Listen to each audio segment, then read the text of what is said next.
అంశమే ప్రార్థనలో ఇంత శక్తి ఉందా అన్నది ఈరోజు మనం అందరం కూడా ఆలోచన చేయబోతున్నాం. The power of prayer. ప్రార్థన వలన ఎన్ని కార్యాలు జరుగుతాయా అన్నది ఈరోజు మనం అందరం కూడా ఆలోచన చేయబోతున్నాము. ఎందుకంటే క్రైస్తవ జీవితంలో ప్రతి ఒక్కరు కూడా ప్రార్థన అనేది చేయటం అనేది మనందరికీ తెలుసు. క్రైస్తవులుగా మనము అందరి కొరకు ప్రార్థిస్తున్నాం. అది ఆ అధికారులు కావచ్చు, రాజులు కావచ్చు, ఏలికలు కావచ్చు, ప్రపంచం అంతటి కొరకు ప్రార్థించేవాడే క్రైస్తవుడు. ప్రార్థన అంటే దేవునితో మనము మాట్లాడటము. ప్రార్థన అంటే దేవునితో మనము మాట్లాడటము. బైబిల్ చదవటం అంటే దేవుడు మనతో మాట్లాడుతున్నాడు అని దాని అర్థం. అయితే ప్రార్థన చేయటం వల్ల ఇన్ని బెనిఫిట్స్ ఉన్నాయా? ప్రార్థన చేస్తే ఇన్ని బెనిఫిట్స్ ఉన్నాయా? ప్రార్థనలో ఇంత శక్తి ఉందా, ఇంత పవర్ ఉందా అని ఈ అంశం అంతా కూడా విన్న తర్వాత మీకు అర్థమవుతుంది. కాబట్టి చాలామంది పాటలు పాడడానికి ఇష్టపడతారు, బైబిల్ రీడింగ్ చదవడానికి ఇష్టపడతారు. కానీ కొంతమంది ప్రార్థన అనగానే ఒకలాంటి భయం అన్నమాట. అంటే ఏదన్నా తప్పులు వస్తాయేమో, ఏమన్నా మనము అలా భయపడుతూ కొంతమంది ప్రార్థనకు దూరంగా ఉంటారు. కానీ మనము ఇంటి దగ్గర ప్రార్థన చేసుకోవాలి. ప్రార్థన అంటే దేవునితో మనము మాట్లాడడం లాంటిది. అయితే ప్రార్థనలో మొట్టమొదటి విషయము మనము ఆలోచన చేయగలిగితే, ప్రార్థన ఏం చేస్తుందో మనం చూడగలిగితే, దయచేసి అందరం కూడా నిర్గమకాండము 33వ అధ్యాయము, దయచేసి నిర్గమకాండము 33వ అధ్యాయము 11వ వచనాన్ని మనమందరం కూడా చదువుకుందాము. మనుషుడు తన స్నేహితునితో మాట్లాడినట్లు యెహోవా మోషేతో ముఖాముఖిగా మాట్లాడుచుండెను. ఇక్కడ మీరు ఆలోచన చేయగలిగితే, మోషే గారు దేవునితో ఒక స్నేహితులు ఏ విధముగా మాట్లాడుకుంటారో ఆ విధముగా నటనండి దేవుడు మోషే గారితో మాట్లాడుతున్నాడు అట. అంటే మీరు ఆలోచన చేయగలిగితే, దేవునితో ఒక స్నేహితుడు ఏ విధముగా మాట్లాడతాడో ఆ విధముగా మాట్లాడేటట్టు చేసేది ఏంటంటే ప్రార్థన. అందుకే ఇక్కడ మీరు అక్కడ చూడగలిగితే, ముఖాముఖిగా ఒక స్నేహితునితో మాట్లాడినట్లుగా యెహోవా మోషేతో ముఖాముఖిగా మాట్లాడుచుండెను. మీరు చూడగలిగితే కొన్ని మనము కుటుంబీకులతో చెప్పుకోలేనివి ఎవరితో షేర్ చేసుకుంటారు అంటే ఫ్రెండ్స్తో షేర్ చేసుకుంటారు.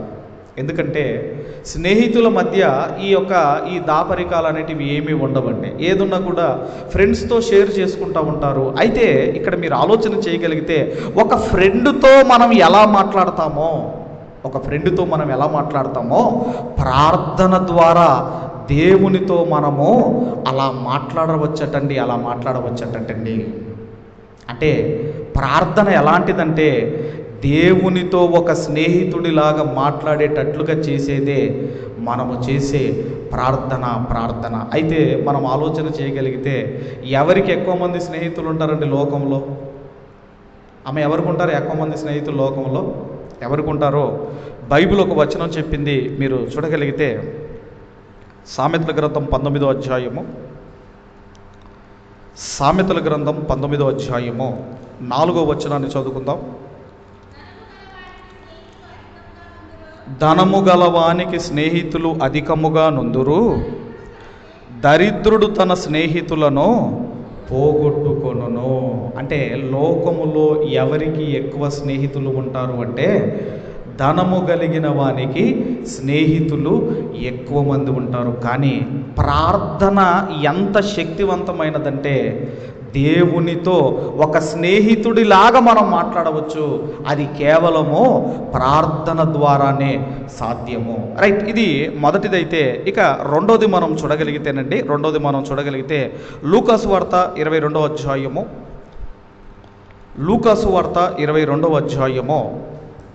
46వ వచనాన్ని చదువుకుందాం.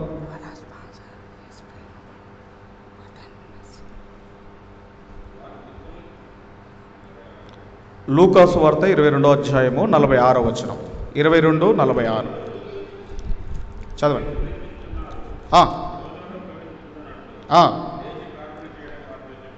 ఏమంటున్నాడండి యేసు ప్రభు వారు శిష్యులతో చెబుతున్నాడు. ఏమని చెబుతున్నాడంటే, మీరెందుకు నిద్రించుచున్నారు?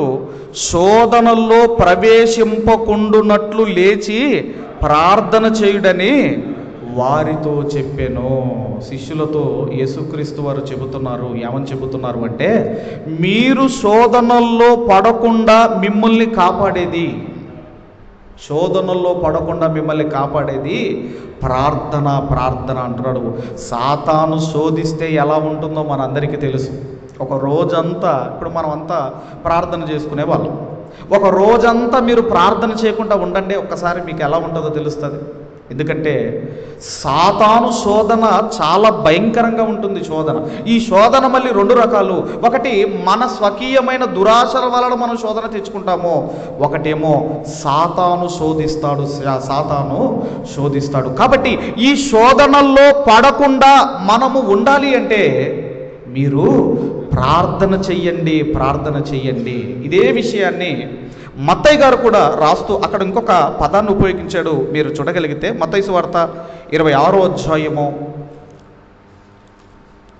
మత్తయి సువార్త 26వ అధ్యాయము 40-41 వచనాలు మనం అందరం కూడా చదువుకుందాం. మత్తయి సువార్త 26వ అధ్యాయము 40-41 అక్కడ సందర్భమే, లూకాసు వార్తలో జరిగిన సందర్భమే మళ్ళీ ఇక్కడ మనం చదువుకుంటున్నాం. ఆయన మరలా శిష్యుల యొద్దకు వచ్చి, వారు నిదురించుట చూచి, ఒక గడి అయినను నాతో కూడా మేలుకొని ఉండలేరా? ఒక గడి అయినను మీరు ప్రార్థన చేసుకోలేరా? ఒక గంట అయినను మీరు దేవుని సన్నిధిలో మీరు మోకరించి ప్రార్థన చేయలేరా? చేయగలుగుతున్నారమ్మా? కుటుంబ సభ్యులు ఒక 1 అవర్ దేవుని సన్నిధిలో కూర్చుండి మీరు ప్రార్థన చేయగలుగుతున్నారా? కుటుంబ సభ్యులందరూ కూడా మీ భోజనానికి ముందో, భోజనం అయిపోయిన తర్వాతనో, ఎప్పుడో మీ కుటుంబాలు కూర్చొని ఒక గంట ప్రార్థనలో మీరు గడుపుతున్నారా? ఒక గంట మీరు గడుపుతున్నారా? అక్కడ అదే అంటున్నాడు. ఏమంటున్నాడు? ఒక గడి అయినను నాతో కూడా మేలుకొని ఉండలేరా? ఏదో చిన్న ప్రార్థన, బయలుదేరేటప్పుడు చిన్న ప్రార్థన, ఏదో పనికి చిన్న ప్రార్థన చేసుకొని వెళ్ళిపోతున్నాం. కానీ ప్రభు అంటున్నాడు, మీ కుటుంబ సమేతముగా ఒక గడి అయినను మీరు ప్రార్థన చేయగలుగుతున్నారా? ఎందుకు చేయలేకపోతున్నారు అంటే కింద ఆన్సర్ చెబుతున్నాడు. మీరు చూడగలిగితే 41వ వచనంలో, మీరు శోధనల్లో ప్రవేశింపకుండునట్లు మెలకువగా ఉండి ప్రార్థన చేయుడని చేయుడి, ఆత్మ సిద్ధమే గాని శరీరము బలహీనమని పేతురుతో చెప్పి. మీ శరీరం ఒప్పుకుంటుందమ్మా? ఎప్పుడు గుర్తుంచుకోండి, దేవుని కార్యక్రమాలకు ఎప్పుడు కూడా శరీరము సహకరించదు. భోజనాలకు అంటారా, ఎంతసేపు అయినా తినమంటుంది. ముచ్చట్లు అంటారా, ఎంతసేపు అయినా మాట్లాడుకోమని చెప్తుంది. టీవీ చూస్తారా, ఎంతసేపు అయినా చూడమని చెబుతుంది. ఏదన్నా చేయండి మీరు, కానీ దేవుని సన్నిధిలో ఎక్కువసేపు ఉంటాయి కూడా ఊరుకోదు ఈ శరీరం. ఎంతసేపు చెప్తాడు, ఇంకా టైం అవుతా ఉంది. ఎందుకంటే ఈ శరీరానికి, ఆత్మకు అస్సలు పడదు. ఆత్మకేమో వాక్యం వినాలి, దేవుని సన్నిధిలో ఉండాలని ఆత్మకుంటే, శరీరానికి మాత్రము దేవుని సన్నిధిలో ఉండడానికి అది ఇష్టపడదు. అందుకే శరీరము బలహీనము, ఆత్మ సిద్ధమే కానీ శరీరము బలహీనము. ఏం కూటాలు, ఏం రాత్రి ఏం వెళ్తాంలే అని శరీరం నీకు బోధిస్తుంది అన్నమాట. మన శరీరము ఏం వెళ్తాంలే, ఇప్పుడు ఎన్నదే కదా అని నీ శరీరము నీకు ఇదిగోనండి నిన్ను బలహీనపరుస్తుంది. ఎందుకంటే శరీరానికి దేవుని కార్యక్రమాలంటే నచ్చదు. కాబట్టి మనం ఆలోచన చేయగలిగితే, ఇదిగోనండి మనము శోధనల్లో పడకుండా, ఎవరైనా కానివ్వండి, మీరు శోధనల్లో పడకుండా మీరేం చేయాలి? ప్రార్థించాలి. కానీ మనం ఒక ప్రార్థన చేస్తాం. మనం ఏం ప్రార్థన చేస్తాం చెప్పండి? పరలోక ప్రార్థనలో ఏం ప్రార్థన చేస్తామండి? శోధన తప్పించమని మనం ప్రార్థన చేస్తాం. శోధన తప్పించమని ప్రార్థన చేయాలా? అసలు శోధనలోనే పడకుండా మనం ప్రార్థన చేయాలా? ఏం చేయాలండి? శోధనల్లో మిమ్మల్ని పడకుండా మిమ్మల్ని కాపాడేది ఏంటంటే ప్రార్థన ప్రార్థన ప్రార్థన. యేసుక్రీస్తు వారు 40 రోజులు ఉపవాసం ఉన్నాడు. ఆ శోధకుడు వచ్చి శోధిస్తున్నాడు.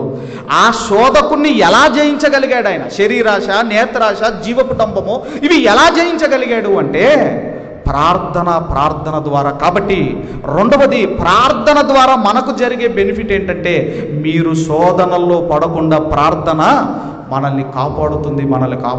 మొదటిదేమో దేవునితో ఒక స్నేహితునిలాగా మనం మాట్లాడవచ్చు. రెండవది, శోధనల్లో పడకుండా మనం ఉండాలి అంటే మీరు ప్రార్థన చెయ్యండి. మీ కుటుంబంలో కనీసం ఒక గడి అయినా, ఒక పాటలు పాడుకుంటారో, 2-3 పాటలు పాడుకుంటారో, ఒక కీర్తన చదువుకుంటారో, ఆ తర్వాత మీరు ప్రార్థన చేస్తారో, మీ పిల్లలు ప్రార్థన చేస్తారో, ఒక రోజులో ఒక గడి అయిన దేవుని సన్నిధిలో మీరు గడపండి. ఇది రెండవదైతే ఇక మూడో బెనిఫిట్ ఏంటో మనం చూడగలిగితే సమూయేలు మొదటి గ్రంథము, దయచేసి అందరం కూడా సమూయేలు మొదటి గ్రంథము మొదటి అధ్యాయము 10వ వచనము 11వ వచనము మనము చదువుకుందాము. సమూయేలు మొదటి గ్రంథము మొదటి అధ్యాయము 10-11. బహు దుఃఖాక్రాంతురాలై వచ్చి యెహోవా సన్నిధిని ప్రార్థన చేయుచు బహుగా ఏడ్చుచు. అన్నమ్మ గారు సమూయేలు గారి తల్లి దేవాలయానికి వచ్చి ఏం చేస్తుందటండి? బహు దుఃఖాక్రాంతురాలై వచ్చి యెహోవా సన్నిధిని ప్రార్థన చేయుచు బహుగా ఏడ్చుచు. ఎందుకు ఒక అన్నమ్మ దేవాలయానికి వెళ్ళి ఎందుకు ఏడుస్తుంది? ఎందుకు బాధపడుతూ ఉంది? ఎందుకంటే ఆ పైన మీరు 4వ వచనం నుంచి మీరు చదువుకుంటూ రాగలిగితే 4వ వచనం నుండి ఎల్కానా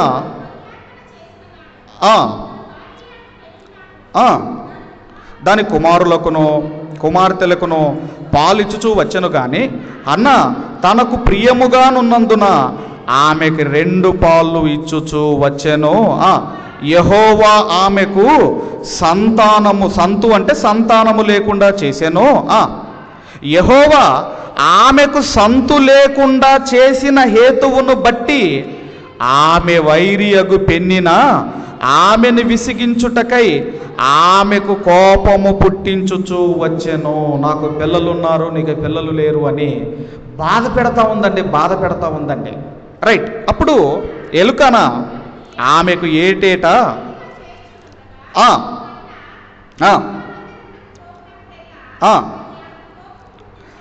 అది ఆమెకు కోపము పుట్టించెను కనుక భోజనము చెయ్యక ఏడ్చుచు వచ్చెను. ఇప్పుడు మీరు ఆలోచన చేయగలిగితే అన్నగారి లైఫ్లో ఏమీ లేదంటే సంతోషము లేదు. అన్నమ్మగారి లైఫ్లో ఏమి లేదండి, సంతోషం లేదు. ఏమున్నాయి అంటే ఆమె లైఫ్లో దుఃఖం ఉంది, ఆమె లైఫ్లో బాధ కనపడుతుంది. లేనిది ఏంటంటే సంతోషము లేదు. ఎందుకంటే ఆమె వైరి అయిన పెన్నిన ఏం చేస్తుందండి? బాధ పెడుతూ ఉంది, దుఃఖ పెడుతూ ఉంది. ఒకవైపు భర్త కూడా ఏం చేస్తున్నాడు అంటే ఆమెను ఓదారుస్తున్నాడు. ఇదిగో పిల్లలు లేకపోతే ఏంటి, నేను 10 మంది కుమారులతో ఇదిగో విశేషమైన వాడను కాదా, నేను సమానం కాదా అని ఒకవైపు భర్త ఓదారుస్తున్న ఆ బాధను బట్టి, ఆ దుఃఖాన్ని బట్టి దేవాలయానికి వచ్చి ఏడుస్తూ ఉంది. ఆమె జీవితంలో ఏమి లేదండి, సంతోషము లేదు, శాంతి లేదు, నెమ్మది లేదు. ఏమున్నాయంటే దుఃఖం ఉంది, బాధ ఉంది, శ్రమ పడుతూ ఉంది అన్నమ్మగారు. ఆ టైంలో ఏం జరిగిందో మనం చూడగలిగితేనండి, ఇక దేవాలయానికి వచ్చి దేవునికి మొరపెడతా ఉంది. ఇప్పుడు మనం అందరం కూడా 2వ అధ్యాయానికి రాగలిగితే 2వ అధ్యాయము అదే సమూయేలు మొదటి గ్రంథం 2వ అధ్యాయము మొదటి వచనాన్ని మనమందరము కూడా చదువుకుందాము. ముందుగా 14వ వచనం, సారీ మొదటి అధ్యాయము 14వ వచనం నుంచి చదువుకుందాం. 14వ వచనం, మొదటి అధ్యాయము 14వ వచనం. ఎంతవరకు నీవు మత్తురాలవై ఉందువు, నీవు ద్రాక్షారసమును నీ యొద్ద నుండి తీసివేయమని చెప్పగా, అన్న అది కాదు, నా ఏలినవాడా, నేను మనోదుఃఖము గలదానినై ఉన్నాను. నేను ద్రాక్షారసమునైనను మద్యమునైనను పానము చెయ్యలేదు గాని నా ఆత్మ యెహోవా సన్నిధిని కుమ్మరించుకొనుచున్నాను. నీ సేవకురాలైన నన్ను పనికి మాలిన దానిగా ఎంచవద్దు.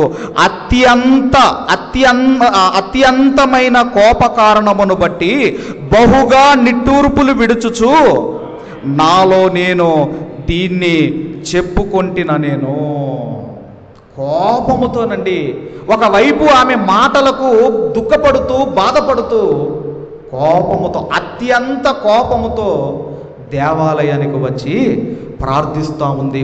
ఆమె లైఫ్లో ఏమి లేదంటే నెమ్మది లేదు, ఆమె లైఫ్లో సంతోషము లేదు, ఆమె లైఫ్లో శాంతి లేదు.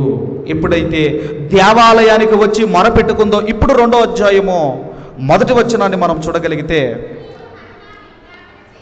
మరియు హన్న విజ్ఞాపన చేసి ఈలాగ నేను నా హృదయము యెహోవా యందు సంతోషించుచున్నది, యెహోవా యందు నాకు బలము కలిగెను. నీ వలని రక్షణను బట్టి సంతోషించుచున్నాను. నా విరోధుల మీద నేను అతిశయపడుదును.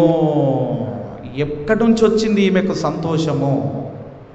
ఎక్కడి నుంచి వచ్చింది హన్నా గారికి శాంతి సమాధానం అని మీరు ఆలోచన చేయగలిగితే, ఎప్పుడైతే దేవాలయానికి వచ్చి ప్రార్థన చేసిందో, ఆమె లైఫ్లో లేని సంతోషం, ఆమె లైఫ్లో లేని శాంతి సమాధానము ప్రార్థన ద్వారా పొందుకుంది.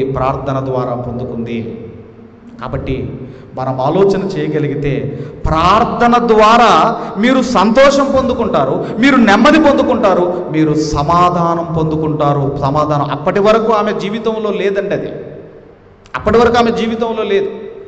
కాబట్టి మీరు ఆలోచన చేయగలిగితే, మీకు శాంతి కావాలి అన్నా, మీకు సమాధానము కావాలన్నా, నెమ్మది కావాలన్నా, దేవుని సన్నిధికి విచ్చేసి ప్రార్థన చేయండి. ప్రార్థన చేయటం వల్ల ఇవి మీరు పొందుకుంటారు. దానికి నిదర్శనమే అన్నగారు మనకు కనపడుతున్నారు. ఇది 3వ విషయం అయితే, ఇక 4వ విషయం మీరు ఆలోచన చేయగలిగితే, 4వ విషయం ఏంటంటే ప్రార్థన. ఇదిగోనండి, ప్రార్థన ఏం చేస్తుంది అన్నప్పుడు మనకు స్వస్థతను కూడా ఇస్తుంది. అది అంతా మనందరికీ తెలుసు. మరి హిజ్కియా గారికి మరణకరమైన రోగం సంభవించింది. రాజుల 2వ గ్రంథం 20వ అధ్యాయం 5వ వచనంలో ఉన్న సందర్భం మీ అందరికీ తెలుసు.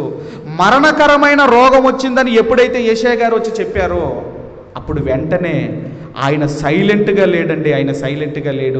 సైలెంట్గా ఉంటే ఏం జరిగేదో మనకైతే తెలియదు, కానీ వెంటనే దేవుని వైపు తిరిగాడు, గోడ వైపు తిరిగాడు. ఆయన ప్రార్థన చేశాడు. 15 సంవత్సరాల ఆయుష్కాలాన్ని పొందుకున్నాడు. ఇప్పుడు ఈ 15 సంవత్సరాల ఆయుష్కాలం ఎలా వచ్చిందండి? వెంటనే దేవుని వైపు, ఇక నేను చనిపోతానంటలే, ఇంకెందుకు మళ్ళీ ప్రార్థనను అనుకోలేదు ఆయన అనుకోలేదు. అంటే ప్రార్థన ద్వారా 15 సంవత్సరాల ఆయుష్కాలాన్ని పొందుకోగలిగాడు. ఇది 4వది. మొదటిదేమో స్నేహితుల్లాగా మాట్లాడవచ్చు, 2వదేమో శోధనలో పడకుండా మనం ప్రార్థన చేయాలి. మన కుటుంబములో శాంతి, సమాధానము, నెమ్మది మనకు కావాలి అంటే మనము ప్రార్థన చేయాలి. 4వది, మీకు స్వస్థత కావాలా? స్వస్థత అంటే కేవలం శరీరానికే కాదండి. కొంతమందికి మానసికమైన మనోవేదనతో బాధపడుతూ ఉంటారు, చెప్పుకోలేరు ఆ బాధను బయటికి. అంటే నీ మనసుకు కూడా నెమ్మది కావాలి, సంతోషం కావాలి అంటే, నీ మనసుకు కూడా స్వస్థత కావాలి అంటే మనకు చేయవలసింది ప్రార్థన వల్ల ఇన్ని బెనిఫిట్స్ ఉన్నాయి. ఇది 4వదైతే, ఇక 5వది మీరు చూడగలిగితే, ప్రార్థన పరిస్థితిని మార్చగలదు. 5వది మీరు చూడగలిగితేనండి, యాకోబు పత్రిక 5వ అధ్యాయము, యేసుక్రీస్తు వారి సహోదరుడు తమ్ముడు మరి యాకోబు గారు వ్రాసిన పత్రిక 5వ అధ్యాయము 17వ వచనాన్ని మనం చదువుకుందాం. 5వ అధ్యాయం 17వ వచనం. ఏలియా మన వంటి స్వభావము గల మనుషుడే, వర్షింపకుండునట్లు అతడు ఆసక్తితో ప్రార్థన చెయ్యగా 3.5 సంవత్సరముల వరకు భూమి మీద వర్షింపలేదు. అంటే ఏలియా గారి ప్రార్థన వాతావరణాన్ని ఆపివేయగలిగింది. అంటే మీరు ఆలోచించండి, ఇక్కడ వాతావరణాన్ని ఆపివేయగలిగింది. ఈరోజు మన కుటుంబంలో కొన్ని పరిస్థితులు ఉంటాయి, కుటుంబంలో కొన్ని పరిస్థితులు ఉంటాయి. ఆ పరిస్థితులు పోవాలి అంటే ఇదిగోనండి, ప్రార్థన ఒక్కటే మార్గం. అందుకే మనలాంటి స్వభావము కలిగిన మనుషుడే వర్షింపకుండునట్లు అతడు ఆసక్తితో ప్రార్థన చేయగా 3.5 సంవత్సరాలు భూమి మీద వర్షము కురవలేదు. అంటే ప్రార్థన ఎంత గొప్పదంటే పరిస్థితులను మార్చగలిగే శక్తి ప్రార్థనకుంది. అంత చిన్నగా తీసేయకండి ప్రార్థన అనగానే ఒక ప్రార్థన చిన్నగా తీసేయకండి. ప్రార్థన అంటే దానివల్ల చాలా బెనిఫిట్స్ ఉన్నాయి. ఇటు కుటుంబం ప్రార్థన చేసుకోవాలి, ఇటు వ్యక్తిగతంగా మీరు ప్రార్థన చేసుకోవాలి, అటు పిల్లలు చేసుకోవాలి, యవనస్తులు చేసుకోవాలి, ప్రతి ఒక్కరు కూడా ప్రార్థన చేసుకోవాలి. ఎందుకు ప్రార్థన చేసుకోవాలంటే మీ పరిస్థితి మారాలి, మీ స్థితిగతులు మారాలి అంటే మీరు ప్రార్థన చేసుకోండి. ఇది 5వ పాయింట్ అయితే ఇక 6వది మనం చూడగలిగితేనండి. 6వ విషయం ఏంటంటే, దానియేలు గారి మీద ఏదైనా ఒక నింద మోపాలి అని కొంతమంది ఆయనకు యాంటీగా శత్రువులు అయిపోయి ఈయన మీద ఏదైనా ఒక నింద మోపాలి అని ఇక లోపాలు భూతత్వం పెట్టి వెతుకుతున్నప్పుడు అండి, అసలు ఏ లోపము దానియేలు గారిలో కనపడటం లేదు. అప్పుడు ఏం చేశారంటే శత్రువులు ఒక ప్లాన్ చేశారు. ఏం ప్లాన్ చేశారు అంటే, ఇదిగో ఈ 30 రోజుల వరకు రాజుకు తప్ప ఎవరికి కూడా ప్రార్థన చేయకూడదు. ఎందుకంటే దానియేలులో లోపాలు కనుగొనాలి అంటే ఒక దేవుని విషయంలో తప్ప ఇంకా ఏ విషయంలో మనము లోపాలు కనుగొనలేము అని. ఆ తర్వాత రండి 30 రోజుల వరకు రాజుకే ప్రార్థన చేయాలి అని ఒక చట్టం చేశారు. ఇప్పుడు కూడా ఈ మధ్యకాలంలో మీరు నిన్ననో ఒక చట్టం వచ్చింది చూస్తున్నారు కదా, మీరు చూస్తూనే ఉన్నారు అనుకుంటా. ఒకవేళ ఎస్సీలు గనక ఒకవేళ మతం మారితే, ఏ మతం, ఇటు క్రైస్తవ్యంలో కానివ్వండి, అటు ముస్లిం మతంలో కానివ్వండి, ఒకవేళ వెళ్ళగలిగితే మీకున్న ఎస్సీ సర్టిఫికేట్ అనేది రద్దు చేయబడుతుంది.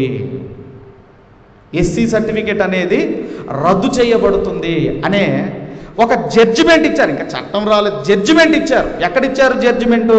సుప్రీంకోర్టు వాళ్ళు ఇచ్చారు. ఎందుకు సుప్రీంకోర్టు వాళ్ళు ఆ జడ్జిమెంట్ ఇచ్చారు అంటే, ఒక పాస్టర్ గారు కేసు వేశాడు. అల్ట్రాసిటీ కేసు అని ఉంటుంది, ఎస్సీలను ఏమన్నా ఒక కేసు ఉంటుందండి. అది వేయటం వల్ల ఏం చేశారంటే, నువ్వు మతం మారేవు గనక, మతం మారితే నీకు బీసీసీ వస్తుంది కానీ నీకు ఎస్సీ రిజర్వేషన్ అనేది ఉండదు కాబట్టి అని చట్టం ఏం చేసింది, దాన్ని కొట్టేసింది. మరి ఇప్పుడు మీరు ఆలోచన చేయండి, ఒకవేళ ఒక బ్రాహ్మణ్ మారాడు అనుకోండి క్రిస్టియన్లోకి, మరి అతనికి కూడా బీసీసీ ఇస్తారా? ఇస్తారా? ఒక ఫార్వర్డ్ క్యాస్ట్ అతను మారాడు అనుకోండి, అతనికి కూడా బీసీసీ ఇస్తారా? ఓన్లీ ఎస్సీల మీదనే చూడండి. ఎస్సీలు, ఎందుకంటే ఈ భారతదేశంలో 80% ఉంది ఎస్సీలు. 80% మంది ఉన్నారు భారతదేశంలో. కాబట్టి ఎన్ని చేయనివ్వండి.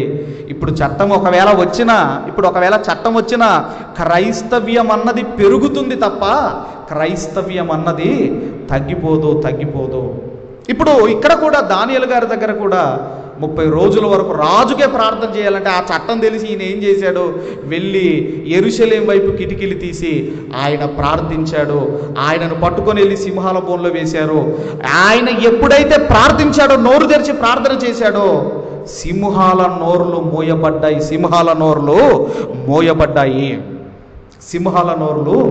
మోయబడ్డాయి. కాబట్టి మనం ఆలోచన చేయగలిగితే, శత్రువులు మనకు ఎంత బాధ పెట్టాలి అనుకున్నా వాళ్ళ నుంచి దేవుడు మనల్ని రక్షించాలి అంటే మన దగ్గర ఉన్న ఆయుధం ఏంటంటే ప్రార్థన.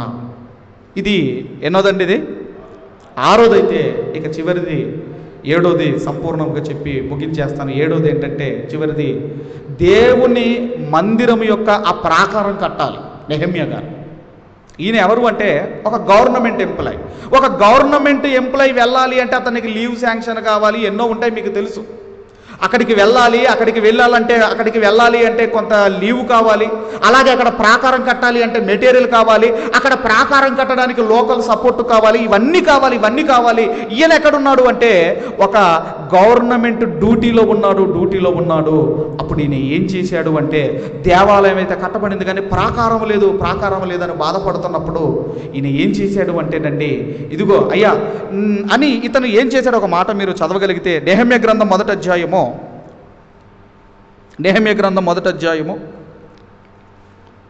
3వ వచనము నుండి 5వ వచనము వరకు గల లేఖన భాగాలు చదువుకుందాం.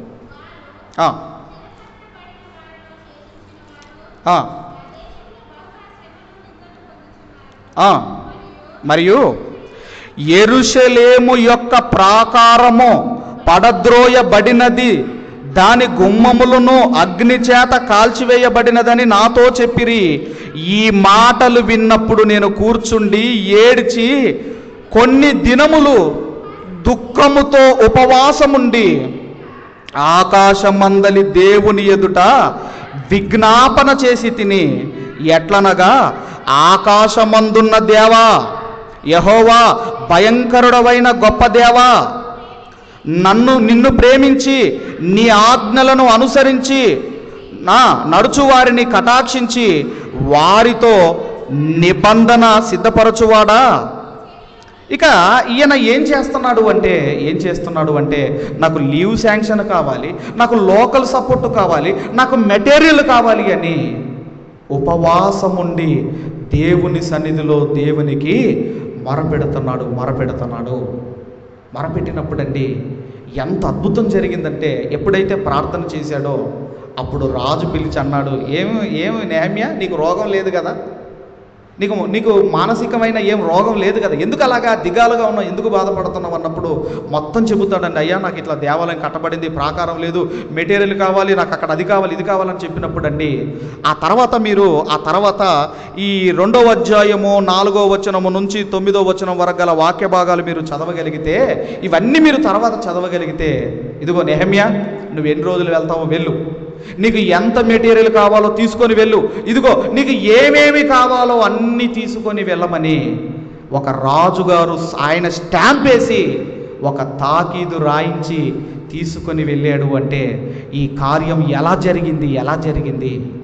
జరిగిందంటే ప్రార్థన ద్వారా జరిగింది.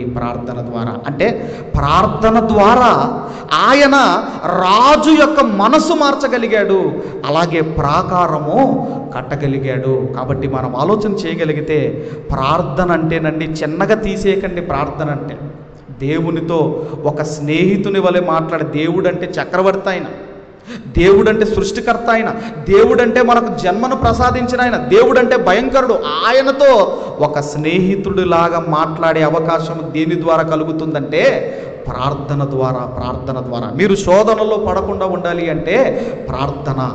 ఇలా ఈ 7 విషయాలు మీరు ఆలోచనగా చేయగలిగితే చాలా ఉన్నాయి. చివరిగా యేసుక్రీస్తు వారు కూడా చివరిగా ఆయన ఆ చివరి రోజు ఆయన ప్రార్థన చేస్తున్నాడు. లూకాసు వార్త 22వ అధ్యాయము 42వ వచనాన్ని మనం అందరం కూడా చదువుకుందాం. 22:42. తండ్రి, ఈ గిన్నె నా యొద్ద నుండి తొలగించుటకు నీ చిత్తమైతే తొలగించుమో, ఆయనను నా ఇష్టము కాదు నీ చిత్తమే సిద్ధించునుగాక అని ప్రార్థించాను. ఎందుకంటేనండి, ఆయనకు జరగబోయేది తెలుసు ప్రభువుకు, భవిష్యత్తు తెలుసు ప్రభువుకు. ఆయనను ఎంత భయంకరముగా హింసించి కొట్టి చంపుతారో అదంతా కూడా ప్రభువుకు తెలుసు. ఎలా ఉన్నాడు అంటే శరీరం కదండి, బలహీనుడైపోయాడు. రేపు నీకు ఉరేస్తారండి అన్నప్పుడు ఎలా ఉంటుందండి మన మైండ్ కానీ మన శరీరం కానీ ఎలా ఉంటుందండి? ఆనందంగా ఉంటుందమ్మా? రేపు ఆయనను భయంకరంగా కొట్టి చంపుతారు అని తెలిసిన తర్వాత ఆయనను ఎప్పుడైతే ప్రార్థన చేశాడో, ఆ ప్రార్థన చేసిన తర్వాత ఏం జరిగింది? 43వ వచనములో అప్పుడు పరలోకము నుండి ఒక దూత ఆయనకు కనబడి ఆయనను బలపరచెను. ఎప్పుడైతే ఆయన ప్రార్థన చేశాడో పరలోకములో నుండి ఒక దూత వచ్చి యేసుక్రీస్తు వారిని బలపరిచింది. ఆ బలపరిచిన తర్వాత ఆ బలము పొందుకొని యేసుక్రీస్తు వారు శిలువ మరణము అనుభవించాడు. శిలువ మరణము ఆయన అనుభవించాడు. కాబట్టి ఆ ప్రార్థన అనే బలం పొందుకున్నాడు.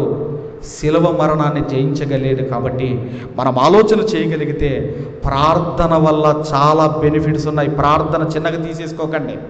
ఈరోజు మీరు ఎందుకు బాధపడుతున్నారు? ఎందుకు మీకు శోధనలు వస్తున్నాయి? కుటుంబాల్లో ఎందుకు శాంతి లేదు? కుటుంబాల్లో ఎందుకు సమాధానం లేదు? ఎందుకు లేవంటే ప్రార్థన. ఆ కుటుంబాల్లో ఏ కుటుంబాల్లోనైతే ప్రార్థన ఉండదో మీరు శోధనలో పడతారు, మీకు శాంతి ఉండదు, మీకు సమాధానం ఉండదు, మీకు నెమ్మది ఉండదు.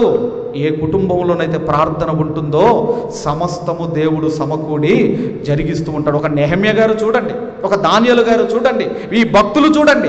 ఆరోగ్యం కావాలా? ప్రార్థన చేయండి. మానసికమైన ఆనందం కావాలా? ప్రార్థన చేయండి. ప్రతి విషయంలో ప్రార్థన చేయండి, ప్రార్థన చేయండి. ఆ ప్రార్థన బలం పొందుకొని మీరందరూ కూడా దేవుని కొరకు ఉన్నతముగా బ్రతకాలని కోరుకుంటూ ఈ మాటలు ముగిస్తున్నాను. దేవుడు మనందరిని దీవించి ఆశీర్వదించును గాక. ఆమేన్.